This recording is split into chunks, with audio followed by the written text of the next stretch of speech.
ल ह्याप्पी तिहार है। आज त तिहार पनि भाइटिका ल्यायो।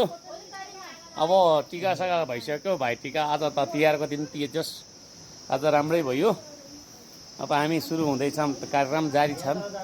यात्रा अब जारी नै हो। टिका लगाइसक्यो। अब टक्क अब आज चाहिँ तिहार चाहिँ खुसी भयो भने जस्तो। दसैँमा चाहिँ मेरो समस्या भएर हो हजुर होइन, के गर्नु अब पेसा नै त्यही भएर पनि हो। दसैँमा नि बोलाएको थियो बहिनीले होइन। घरमा त अब परिवार सबै अब घरको परिवार सबै अब बाहिर हुने कारणले चाहिँ अब बहिनीले बोलाएको थियो। बहिनीले आउन पाएन, त्यसो दुःखी थियो। तर आज तिहारको दिनमा चाहिँ बहिनीको हातमा टिका लाछु। र हजुरहरूले चाहिँ अब लाइक सेयर गर्नुहोस्, कमेन्ट गर्नु होला होइन। तिहारको दिनमा चाहिँ म विशेष आफ्नो पेसा नै त्यस्तै भयो।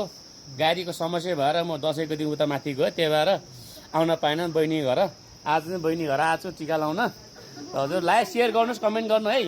आज बहिनी घर टिका लगाएको छु। र हाम्रो दिदी बहिनीहरूलाई मिस गरेको छु मैले होइन। मेरो दुईवटा दिदी हुनुहुन्छ, अब बहिनी हुनुहुन्छ होइन। आज अर्को बहिनीबाट टिका ला, बहिनी बाहिर हुनुहुन्छ होइन।